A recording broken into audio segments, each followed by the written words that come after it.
Semua yang percaya, yang siap terima berkat Tuhan. Katakan amin. Katakan amin. Berikan kemuliaan buat Allah kita. Shalom. Shalom.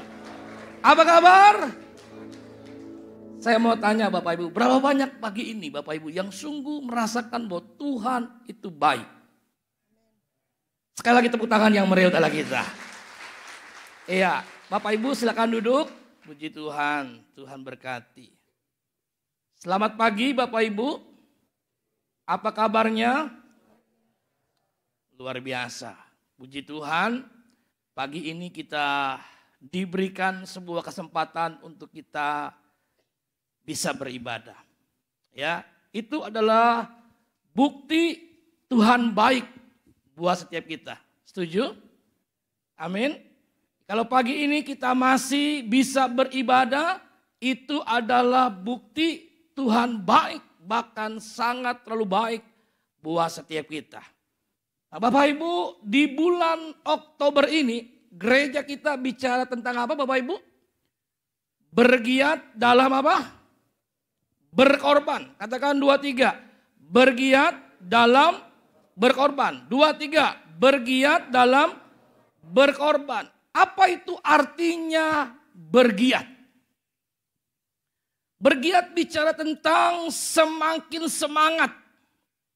Katakan semangat. Bergiat itu artinya semakin bergairah. Semakin antusias. Semakin suka. Itu artinya bergiat. Dalam hal apa Bapak Ibu? Dalam hal berkorban. Apa itu berkorban? Berkorban itu memberikan sesuatu yang kita punyai, yang kita miliki, yang kita cintai, kita berikan, kita persembahkan sampai kita merasakan sakitnya. Saya ulangi Bapak Ibu, apa itu arti berkorban? Memberikan sesuatu yang kita punyai, yang kita miliki, yang kita cintai, sampai kita merasakan sakitnya. Jadi kalau kita berkorban, tidak merasakan sakit, itu artinya bukan berkorban. Itu artinya memberikan sukarela. Ya, atau persembahan sesuatu korban, ya ala kadarnya. Itu arti berkorban. Nah, dalam bulan Oktober ini Bapak Ibu, kita sudah diberkati oleh hamba-hamba Tuhan yang setiap minggu bicara tentang bergiat dalam berkorban. Nah, pagi ini sebagai minggu terakhir di bulan Oktober, kita kembali berbicara bagaimana kita bergiat dalam berkorban. Berkorban. Apa yang kita perlu korbankan Bapak Ibu kepada Tuhan? Ada 3 Bapak Ibu pagi ini yang kita akan belajar sama-sama. Kita buka Bapak Ibu yang pertama di dalam kitab Roma 12 ayat yang pertama. Apa yang kita perlu korbankan bagi Tuhan? Karena bicara korban di dalam perjanjian lama itu identik sama dengan penyembahan umat Tuhan kepada Tuhan atau juga ibadah umat Tuhan kepada Tuhan. Roma 12 ayat yang pertama, demikian firman Allah. Karena itu saudara-saudara demi kemurahan Allah, aku menasihatkan kamu supaya kamu mempersembahkan tubuhmu sebagai persembahan yang hidup, semua yang kudus dan yang berkenan kepada Allah. Itu adalah ibadahmu yang sejati. Apa yang kita perlu korbankan bagi Tuhan? Yang pertama adalah mempersembahkan hidup kita sebagai persembahan yang hidup. Katakan hidup. Bicara hidup bukan mati Bapak Ibu. Amin. Yang kedua, bukan hanya hidup, tapi bukan hanya kudus, tapi berkenan. Ada tingkatannya Bapak Ibu. Ketika kita mempersembahkan, korbankan hidup kita. Yang pertama persembahan itu harus hidup. Kalau dia mati, itu namanya mayat atau bangkai. Saya percaya Bapak Ibu tidak ada yang mau. Setuju? Jadi persembahan hidup kita yang kita korban kepada Tuhan yang pertama harus hidup. Kapan itu bicara hidup? Sekarang Bapak Ibu. Katakan sekarang. Jangan tunggu besok. Harus sekarang. Ada cerita Bapak Ibu. Ada seorang hamba Tuhan, seorang pendeta. Dia menghampiri anak muda yang sukses. Yang berhasil dalam hidupnya. Dia pintar, dia kaya raya. Jadi harapan pendeta ini sebagai gembala sidang, anak muda ini bisa memimpin anak-anak remaja, orang muda, supaya lebih maju. Tetapi apa yang dikatakan anak muda ini? Dia bilang begini, mohon maaf Om Pendeta, saat ini saya belum punya waktu. Saat ini saya masih sangat terlalu sibuk untuk pekerjaan saya. Untuk bisnis saya sedang berkembang. Pak Pendeta langsung berdiam diri dan dia pulang. Karena dia merasa ditolak oleh anak muda ini. Yang berkata bahwa dia sibuk, dia tidak punya waktu untuk melayani Tuhan. Untuk memberikan hidupnya sebagai korban bagi Tuhan. Selang beberapa minggu kemudian, pendeta ini mendengar bahwa anak muda yang hebat, yang kaya, yang sukses, yang pintar. Tiba-tiba dia sakit, saudara. Ingat Bapak Ibu, saya bukan nakut-nakuti, bicara penyakit itu tidak pernah sopan. Setuju gak Bapak Ibu? Ya, ini yang manggut-manggut ini mengerti benar nih. Ya, yang gue curiga yang diem-diem aja nih. Penyakit itu tidak sopan. Dia tidak pernah permisi. Dia datang seketika, sewaktu-waktu. Kita sebagai manusia siap, tidak siap, harus siap. Anak muda ini sakit dan sakitnya lumayan cukup parah. Pak Pendeta yang sudah ditolak tapi dia tetap mau melayani jemaatnya. Ingat Bapak Ibu, itu gembala. Dia pun ditolak, dia tetap mengasihi jemaatnya, umatnya. Katakan amin. Yang setuju berikan tepuk tangan yang meriah buat Allah kita. Waktu dihampiri oleh pendeta, anak muda itu menangis. Kenapa dia menangis, saudara? Karena dia menyesal dengan perkataannya beberapa minggu yang lalu. Pak pendeta berkata, mari kita berdoa. Waktu pendeta itu mendoakan, menumpangi tangan anak muda itu, dia menangis semakin menjadi-jadi. Selesai amin, anak muda itu berkata begini, Pak Pendeta,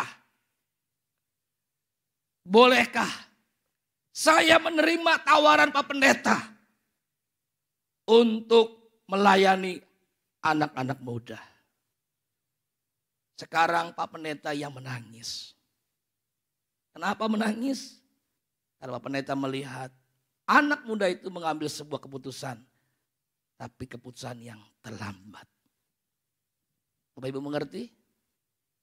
Pagi ini Bapak Ibu, kalau Tuhan bicara kepada kita, persembahkan tubuhmu sebagai persembahan yang hidup. Kapan? Sekarang. Jangan nanti kita udah gak bisa buat apa-apa. Kita gak bisa lakukan apa-apa. Kita berkata, Tuhan pakai hidupku. Hidup ini adalah kesempatan. Amin. Hidup ini kesempatan. Untuk apa kita berikan, persembahkan hidup kita kepada Tuhan sebagai persembahan yang hidup. Yang kedua, kudus. Bapak Ibu tahu di dalam perjanjian lama tidak semua binatang yang dipersembahkan kepada Tuhan itu langsung dipersembahkan. Setiap binatang yang mau dipersembahkan kepada Tuhan di perjanjian lama selalu dikandang dulu, dikurung dulu, dikarantina dulu. Minimal 14 hari Setelah itu baru dicek, layak nggak binatang itu dipersembahkan kepada Tuhan. Kalau binatang itu, kambing domba itu sakit, mungkin dia matanya picek atau buta, atau kakinya pincang, atau apapun, dia dilepaskan, dia tidak layak dipersembahkan sebagai persembahan kepada Tuhan. Di persembahan hidup kita Bapak Ibu harus kudus. Artinya apa? Hidup kita harus beres, harus benar. Katakan amin. Jangan sampai Bapak Ibu kita mempersembahkan hidup kita melayani Tuhan, tapi hidup kita nggak benar. Hidup kita nggak beres, kita jatuh bangun dalam dosa, bermain dengan dosa, kompromi dengan dosa. Pagi ini Bapak Ibu saya khotbah tidak terlalu banyak pengembangan manuvernya, karena waktunya yang pendek saya khotbah. Karena kita perlu bijaksana, katakan amin. Kalau biasa Bapak Ibu mendengar khotbah saya banyak ketawa, banyak bercanda karena memang itu normal yang biasa. Sekarang kita hidup di zaman normal yang baru, new normal. Jadi beda Bapak Ibu. Kalau biasa mungkin saya khotbah jalan-jalan kanan kiri. Tapi kali ini saya khotbah berdiam diri. Kenapa? Saya mesti di-shoot dengan 2 kamera. Kalau saya kesana sini saudara, mereka bisa marah sama saya. Tapi saya percaya mereka adalah pria baik-baik. Makasih ya Pak. Diberkati Anda berdua. Semuanya diberkati oleh Tuhan. Tepuk tangan buat Allah kita. Jadi sudah beda saudara. Ada banyak orang bilang gini, Pak Pendeta Bambang sekarang khotbahnya beda ya. Lebih serius, lebih tegang, lebih apa. Bukan, karena memang kondisinya beda. Waktunya memang beda. Nah jadi yang pertama yang kita persembahkan, yang perlu kita korbankan dalam hidup ini Bapak Ibu adalah hidup kita sebagai persembahan yang hidup. Kapan? Sekarang. Yang kedua persembahan itu harus kudus. Hidup kita sebagai pelayan harus benar, harus beres. Jangan sampai yang menjadi pelayan yang terlibat di dalam gereja ini sebagai tim puji sembah, tim profetik, guru sekolah minggu, majelis, diaken, penyambut tamu, konselor, asir atau apapun dia, hidup kita harus beres. Bahkan setiap kita anak Tuhan harus hidupnya beres dan benar. Katakan amin. Ini saya punya statement. Yang namanya burung harus terbang. Setuju? Yang namanya ikan harus berenang. Yang namanya orang Kristen, orang benar, hidupnya harus benar. Aminnya 2 orang. Amin. Bilang kanan kiri, gua suka tuh gaya lo. Jadi kalau pagi ini hidup kita sedang berada dalam persimpangan. Kita bermain dengan dosa, kompromi dengan dosa karena bisnis kita. Bikin beres pagi ini. Yang ketiga, persembahan hidup itu yang pertama harus hidup, yang kedua kudus, dan yang ketiga berkenan. Ternyata Bapak Ibu tidak semua persembahan korban itu berkenan di hadapan Tuhan. Kenapa persembahan Habel diterima Tuhan? Kain ditolak oleh Tuhan. Apakah Tuhan sentimen sama Kain? Apakah Tuhan pilih kasih sama Kain, sama Habel? Kita percaya Bapak Ibu, Tuhan kita gak pernah pilih kasih, katakan amin. Cintanya kepada kita, saya dan saudara semua sama. Katakan sama. Dia adil, tidak pernah pilih kasih. Di mana letak perbedaannya? Kenapa Habel diterima? Kenapa Kain ditolak? Karena persembahan Habel itu berkenan. Karena persembahan Kain gak berkenan. Nah dulu waktu saya sekolah minggu, ini guru sekolah minggu saya ceritanya, saya percaya dia tidak punya maksud menyesatkan saya. Saya sudah berdoa buat dia, Tuhan ampuni dosanya. Apa yang diceritakan? Begini katanya, tahukah adik-adik, Habel itu mempersembahkan yang terbaik. Kambing dombanya, Kain, buah-buahnya, busuk-busuk. Waduh, di mana ayatnya? Kain mempersembahkan hasil taninya yang terbaik. Setuju Bapak Ibu? Ya, tapi kenapa memberikan persembahan Kain yang terbaik dari hasil taninya? Ditolak Tuhan, nggak berkenan di hadapan Tuhan. Nah ini yang membedakan Bapak Ibu. Bicara korban dalam perjanjian lama itu identik dengan yang namanya penumpahan darah. Tangkap di sini Bapak Ibu? Tangkap? Persembahan Habel itu kambing domba ada darah yang tercurah. Sementara Kain tidak ada. Nah semestinya Bapak Ibu, Kain sudah tahu kebenaran ini. Dia ngomong sama Habel, mari kita barter. Hasil tani saya kepada kambing dombamu. Beres. Betul Bapak Ibu? Artinya saudara, Kain tahu kebenaran itu. Saya percaya Adam memberitahu kepada Kain. Bicara korban itu harus pernumpahan darah. Tapi Kain tidak melakukan. Jadi persembahan hidup kita. Yang kita korban kepada Tuhan. Yang pertama persembahan itu harus hidup. Kapan? Sekarang. Jangan besok. Ambil komitmen keputusan untuk memberikan hidupmu untuk Tuhan. Bukan untuk dosa. Yang kedua persembahan itu kudus. Harus benar, harus beres. Yang ketiga harus berkenan. Katakan berkenan. Bahasa saya yang seringkali saya ucapkan. Jadi pribadi kesukaan bagi Tuhan. Itu keren banget. Jadilah pribadi yang setiap hari menjadi pribadi kesukaan bagi Tuhan. Saya percaya persembahan kita berkenan di depan Tuhan. Tepuk tangan buat kita. Itu korban yang pertama yang kita persembahkan bagi Tuhan. Adalah hidup kita sebagai persembahan yang hidup, kudus dan yang berkenan kepada Tuhan. Kenapa? Kita lihat. Yakobus pasal 4 ayat ke-14. Ini yang mendasari kenapa kita harus mempersembahkan, korbankan hidup kita sebagai persembahan yang hidup, kudus dan yang berkenan kepada Allah. Jawaban Yakobus 4 ayat ke-14. Demikian firman Allah, sedang kamu tidak tahu apa yang akan terjadi besok. Setuju? Apakah arti hidupmu? Hidupmu sama seperti uap yang sebentar saja kelihatan lalu lenyap. Ini, kita nggak pernah tahu Bapak Ibu kapan hari kematian kita tiba. Saya sampaikan ini bukan menakut-nakuti Bapak Ibu. Tapi saya mengingatkan. Sadar atau tidak sadar Bapak Ibu kita sedang berada dalam sebuah antrian yang panjang tentang kematian kita. Tapi kalau ada dari Bapak Ibu yang mendahului, yang mau lebih dahulu silakan. Saya tahu senyum-senyummu itu takut saudara. Tapi bicara kematian rata-rata manusia tidak pernah mau. Kenapa saudara dia takut mati? Karena dia tahu kalau dia mati tempatnya tidak pasti. Anak Tuhan nggak perlu takut mati, katakan amin. Kenapa saudara? Karena kita tahu ketika kita meninggal, tempat kita pasti bersama Bapa di surga. Jadi ini Tuhan ingatkan, persembahkan hidup, mengorbankan hidup bagi Tuhan. Sebagai persembahan yang hidup, yang kudus dan yang berkenan kepada Allah. Kenapa? Karena kita nggak tahu Bapak Ibu. Kapan hari kematian itu datang. Tapi kalau kita berikan hidup kita, anytime, kapan waktu kita tidak pernah takut dan masalah. Amin. Yang kedua, yang kita perlu korbankan kepada Tuhan. Yang kita perlu persembahkan bagi Tuhan. Amsal pasal 3 ayat ke-9.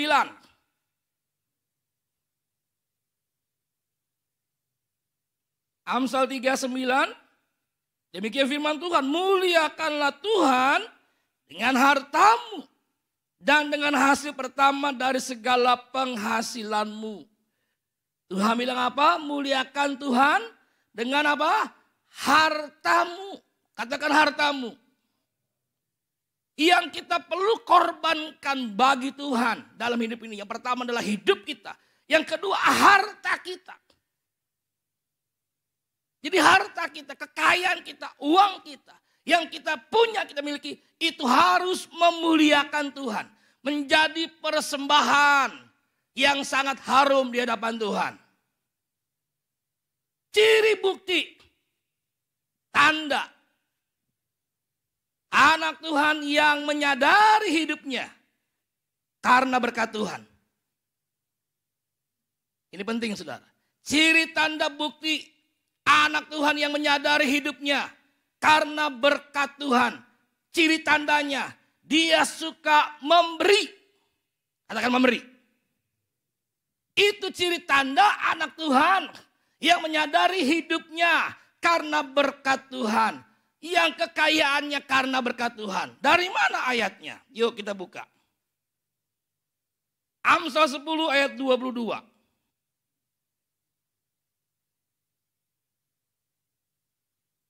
Amsal 10 ayat 22. Semua baca. 2, 3. Berkat Tuhanlah yang menjadikan kaya. Susah payah tidak akan menambahi. Jadi anak Tuhan, orang percaya, orang Kristen yang menyadari kalau dia sukses, dia kaya, dia berhasil karena berkat Tuhan, maka gaya hidupnya dia suka berkorban, memberikan uangnya, hartanya kepada banyak orang. Lihat Sakius, pemungut cukai. Sebelum dia bertobat percaya Yesus, dia cinta harta. Setuju? Tetapi ketika dia bertobat, yuk kita buka ayatnya saudara. Ya, ini ayat tambahan yang tidak ada di dalam konteks saya, tapi Tuhan nyatakan. Lukas 19, ini bonus yang Tuhan kasih saudara. Lukas 19 ayat yang ke-8.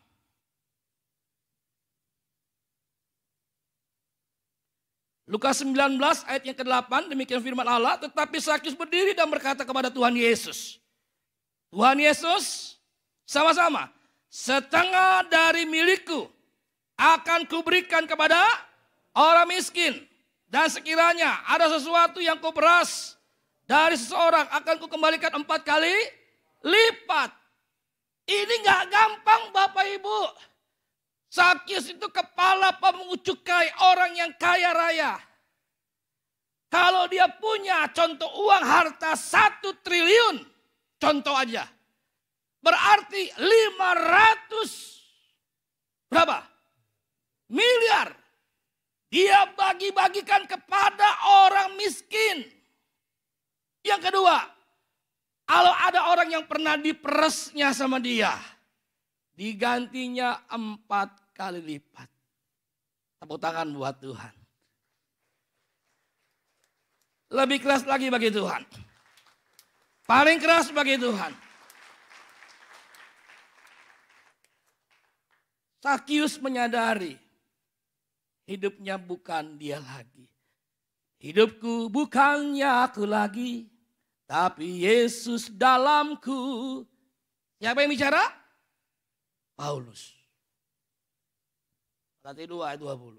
Hidupnya bukannya dia lagi, tapi Yesus. Jadi kalau kita menyadari Bapak Ibu, berkat Tuhan yang menjadikan kita kaya. Kita suka memberi. Ayo Bapak Ibu, ini kesempatan di masa pandemi. Jangan jadi Kristen pelit, pedit, bin kopet. Sorry Bapak Ibu. Agak kasar gak enak didengar. Tapi bagus kalau Bapak Ibu tersinggung dengan saya. Amin. Artinya masih hidup. Amin.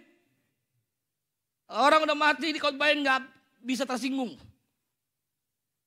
Bapak Ibu, sedikit saya cerita. Tadi saya udah ngobrol memberkati yang di bawah, yang melayani saya. Saya bilang begini pada Tuhan, siapa saja yang memberkati saya, yang melayani saya harus berkati dia. Dia sudah menuangi teh buat saya minum, jadi saya beri kesaksian buat dia. Saya bilang begini, saya ini selama pandemi boleh dikatakan jarang sekali khotbah. Jadwal khotbah saya dari Januari 2020 sampai Desember 2020 itu sudah full. Baik khotbah di Jakarta, luar kota, bahkan luar negeri. Bapak Ibu tolong dengar dengan baik. Saya sampaikan ini bukan untuk karena saya, tapi Yesusnya luar biasa. Katakan amin. Tepuk tangan dulu buat Yesus. Semua karena Tuhan, bukan karena saya. Saya percaya saya bisa khotbah di sini berkali-kali, bukan karena saya. Semua karena Tuhan. Amin. Bapak Ibu jemaat di sini, jadi jemaat yang percaya, Tuhan pasti berkati. Gereja di dunia ini nggak ada yang sempurna, pasti ada kekurangan. Bapak Ibu jadwal saya begitu full, tapi pertengahan Maret jadwal saya berubah jadi kosong. Mau bikin apa? Semua gereja meng-cancel, meng-hold. Termasuk juga waktu bulan Juli kalau nggak salah. Begitu ya Pak Hendra ya. Pak Bambang maaf, saya mengerti. Pak Hendra sebelum minta maaf, saya sudah maafkan Pak Hendra. Thank you Om. Tapi banyak gereja berkata Pak Bambang minta maaf, saya maafin. Karena situasinya. Semua gereja online. Dan kalau gereja online sebagian besar ternyata adalah pembicaranya gembala sidang. Orang-orang lokal. Lah kerjaan saya kasih matupang siang malam tunggu panggilan. Saya bukan gembala sidang. Saya bukan pengusaha. Boleh dikatakan saudara secara kasarnya. Tapi jangan salah mengerti ya. Tolong garis bawahi. Secara kasarnya. Hidup saya karena saya melayani. Artinya kalau saya khotbah ya ada berkat. Kalau enggak ya enggak. Tapi sejak masa pandemi dengan baik saudara. Tuhan berkata kepada saya, hei Bambang Irawan, pendeta yang ganteng gak ada ujungnya. Oh, setuju dia, diberkatilah Anda. Yang komplain diampuni dosanya. Kamu hidup bukan karena kamu khotbah, kamu melayani. Kamu hidup karena saya. Saya nangis di hadapan Tuhan. Dan terbukti. Ya, di belakang itu ada putri kami. Ya, kenapa saya bilang kami? Karena itu hasil perjuangan saya dan istri. Saya nggak bilang anak saya.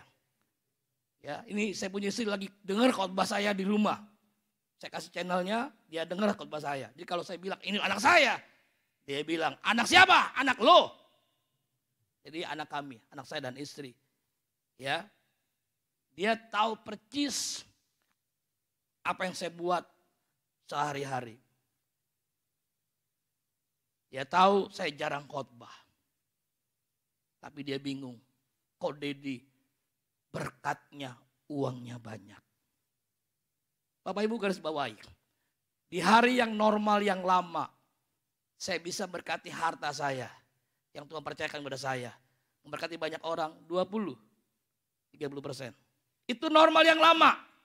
Saya berkati uang, kekayaan yang Tuhan berkati saya kepada banyak orang. 20-30%. Dengar dengan baik. Tapi di masa pandemi, saya tidak punya penghasilan. Tuhan yang memberkati saya. Tuhan yang memelihara hidup kami. Saya bisa memberkati banyak orang. 70-80%. Kok diem tepuk tangan? Lebih keras bagi Tuhan. Amin. Dari mana uangnya? Berkatnya dari Bapa di surga. Alkitab bilang kan, berkat Tuhanlah yang menjadikan kita kaya. Jerih payah kita tidak pernah menambahi. Yuk, buka lagi ayatnya. Amsal 11. Ayat 24. Ini jam cepat juga ya. Om, lewat dikit gak apa ya Om? Ya kata Om boleh. Amsal 11 ayat 24. Ada yang menyebar harta. Tetapi bertambah miskin. Hah? Makin kaya. Ada yang menghemat. Secara luar biasa pelit-pelit bin kopet. Namun selalu berkekurangan. Di masa pandemi ini, setiap saya jalan kemanapun Tuhan bilang berhenti, keluarkan dompet, saya kasih duit. Siapapun dia orangnya. Di bank, ngambil duit. Security lagi lesu, mau lebaran. Saya naik motor, pakai celana pendek, pakai kaos oblong. Biarpun saya pakai celana pendek, kaos oblong tetap. Wajah cukong ini gak hilang. Tuh, si Om setuju tuh. Ya kan? Bukan karena saya, karena kemuliaan Tuhan. Tepuk tangan buat Allah kita. Saya keluarkan dompet, saya kasih di duit. Lumayan besar. Tadinya dia ngantuk, gak bersemangat. Ngelihat saya penuh kemuliaan, kasih duit. Dia bersemangat, dia berdiri. Saya naik motor, saudara saya jalan di ujung. Dia tetap berdiri, ngeliat saya sampai saya jalan, dia dadah. Duit Bapak Ibu bicara. Ada yang ulang tahun. Tuhan bilang transfer, minta nomor rekening saya transfer. Emang di masa pandemi ini saya banyak memberkati hamba-hamba Tuhan. Karena saya tahu mereka susah. Dan saya tidak segan untuk memberikan harta kekayaan uang yang saya miliki. Karena apa? Saya tahu ini berkat dari Tuhan. Bukan uang saya. Ingat Bapak Ibu? Ciri tanda kalau kita memuliakan Tuhan dengan harta kita. Kita korbankan. Kita memberkati banyak orang. Dan setiap saya duduk pagi. Tuhan ingatkan siapa namanya dia. Saya WA dia, saya tanya dia apa kabar. Saya minta nomor rekeningnya. Ulang tahun siapapun dia. Ojol apapun. Saya kasih masker, kasih uang. Sampai security bilang apa. Lu bersyukur kalau lu nganterin barangnya pendeta Bambang. Kenapa dia orangnya baik suka kasih uang. Jangan pisau pelit-pelit pinkopet. Setuju katakan amin. Makin kita menyebar harta, makin bertambah kaya. Tuhan bilang gini, gue gak pernah rugi. Berkati lu. Makin lu diberkati, Tuhan bilang, lu makin jadi berkat. Tepuk tangan buat kita. Dikit lagi, saya mesti pindah poin yang terakhir, saudara. Yang ketiga, yang terakhir. Efesus 5 ayat 16. Yang pertama yang kita perlu korban kepada Tuhan adalah hidup kita sebagai persembahan yang hidup, kudus, dan yang berkenan kepada Allah. Karena kita nggak tahu kapan hari kematian kita. Itu kita perlu ingatkan diri kita. Yang kedua apa? Muliakan Allah dengan harta kita. Korbankan harta kita menjadi sebuah korban yang harum di depan Tuhan. Siapa yang kau perlu berkati? Siapa yang kau perlu tolong hari-hari ini? Jangan Anda berkata, kasihan ya. Dia bangkrut, kasihan yang dia nggak punya uang. Jangan. Beri dia uang. Bagi dia uang. Berkati dia. Apalagi saudara tahu, saya nggak tahu itu yang dibawa parkir itu, maju mundur itu anak Tuhan atau bukan. Ya saya biasa kalau saya tahu dia bukan anak Tuhan, saya kasih parkir besar. Supaya apa? Lewat itu dia berjumpa dengan Yesus. Amin. Ya. Di mana saya hadir diundang, saya berkati orang itu. Supaya dia tahu, Yesus itu beda. Itu jawaban. Haleluya. Yang ketiga terakhir Efesus 5 ayat 16. Dan pergunakanlah waktu yang ada karena hari-hari ini adalah jahat. Manusia semakin mencintai diri. Manusia semakin egois. Semakin mengerikan saudara. Yuk kita lihat ayatnya Bapak Ibu.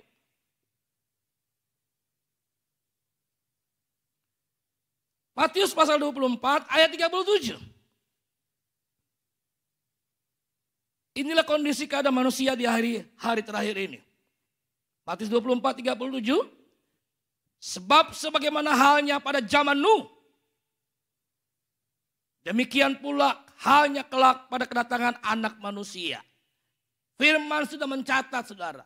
Kondisi manusia akhir zaman kembali sama dengan kondisi zaman Nuh. Zaman Nuh puncak daripada kejahatan manusia. Tuhan membumi hanguskan dengan air bah. Hanya Nuh istrinya dan ketiga anaknya yang selamat. Kita lihat saudara, kondisi keadaan manusia di zaman Nuh. Bagaimana jahatnya, bejatnya, bobroknya. Kejadian 6 ayat yang kelima.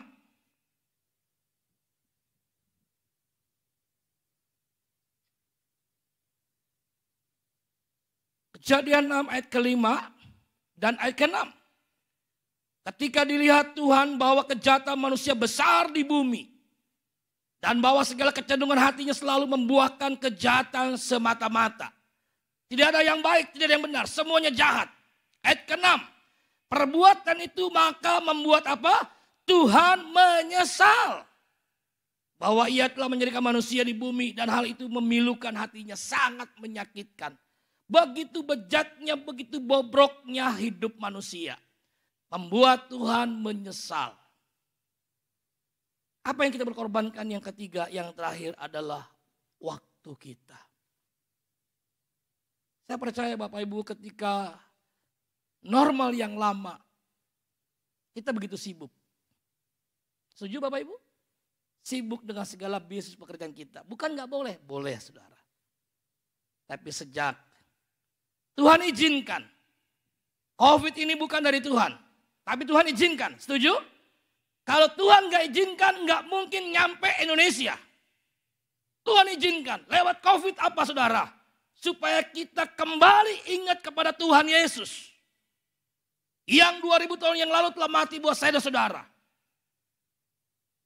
Saudara, orang begitu kenal saya di tempat tinggal saya. Baik itu orang percaya dan tidak percaya, ketika ketemu saya. Dia selalu berkata, selamat pagi, shalom Bapak Pendeta. Jadi saya hadir di food court, di apartemen. Saudara, kalau ke rumah saya nggak perlu tanya alamat saya. Tinggal tanya aja dengan security pos utama. Saya mau ke rumah Bapak Pendeta Bambang Irawan yang ganteng tidak ada ujungnya. Itu jelas. Kalau nggak lengkap passwordnya, nggak nyampe, nggak connect internetnya. Pasti dianterin ke rumah saya. Nah, kemarin saya berjumpa dengan beberapa orang, Bapak Ibu lagi ngobrol. Dia bilang, Bapak Pendeta shalom, selamat pagi. Bagaimana dengan corona? Itu waktunya saya khotbah. Biasanya mereka diam semua. Dengar saya ngomong. Saya bilang begini, lewat corona, Tuhan menyadarkan kepada manusia bahwa ingat kepada Sang Pencipta, kepada Tuhan Yesus Kristus. Pertanyaan simpel, saya bilang kepada mereka, ada nggak kesungguhan kita, keseriusan kita mencari Tuhan seperti kita ngotot mencari duit? Halo? Gak ada orang. Amin? Kalau kita mencari uang, kekayaan begitu ngototnya, begitu seriusnya. Sampai rela gak makan, sampai rela gak jalan-jalan. Sampai korbankan keluarga, korbankan semuanya. Sampai gak tidur. Demi kekayaan, demi harta. Pertanyaannya, ada gak kita korbankan segala-galanya demi Tuhan? Amin. Ini poin yang ketiga. Yang pertama yang kita berkorban kepada Tuhan adalah hidup kita. Sebagai persembahan yang hidup, yang kudus dan yang berkenan kepada Allah. Kenapa saudara? Karena kita nggak tahu kapan hari kematian datang. Yang kedua, apa yang kita berkorbankan? Harta kita. Muliakanlah Allah dengan hartamu. Orang Kristen, orang percaya Tuhan yang menyadari hidupnya karena berkat Tuhan. Dia suka berkorban, dia suka memberi, memberkati banyak orang. Jadi ketika Tuhan bilang gini, si A, kasih duit. Jangan bilang gini, Tuhan kayaknya dia kaya. Tuhan kayaknya dia gak butuh. Pasti batal. Yang pertama Tuhan ingatkan namanya dia. Minta nomor rekening, transfer. Kau tahu saya alami. Semakin menyebar harta, semakin bertambah kaya.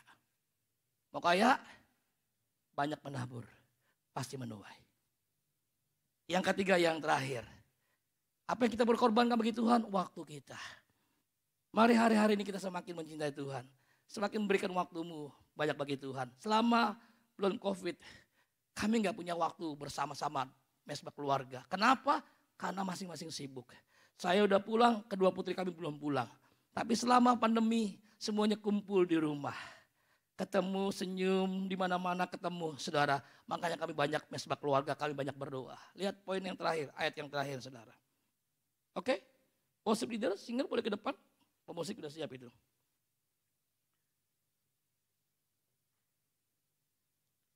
Yesaya 55 ayat yang ke-6. Oke Bapak Ibu, kita berdiri sama-sama.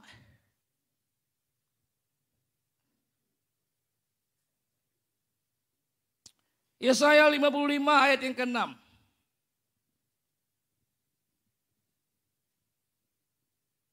Ayat yang ke-6. Yesaya 55 ayat yang ke-6. Semua baca 2, 3. Carilah Tuhan selama ia berkenan ditemui. Berserulah kepadanya selama ia dekat. Saya percaya saudara, Tuhan izinkan pandemi ini untuk hidup kita semakin dekat dengan Tuhan. Biasanya saat teduh kita, doa kita singkat. Tapi hari-hari ini kita banyak berdoa dekat sama Tuhan. Orang yang berbahagia hari ini adalah orang yang hidupnya makin dekat dengan Tuhan. Semakin intim dengan Tuhan, semakin ketenangan, kedamaian. Setiap pagi jam 6 pagi saya berlutut di hadapan Tuhan. Saya menyembah Tuhan. Itu menjadi gaya hidup. Setelah itu saya baca firman. Makanya pandemi ini tidak pernah membuat kami gentar, khawatir dan takut. karena hidup dekat dengan Tuhan. Ayo saudara, pergunakan waktumu semakin dekat dengan Tuhan. Amin. Hidupku menggenapi firman-Mu. Refnya saja. Hidupku menggenapi firman-Mu. Mari angkat kedua tanganmu, sembah Dia.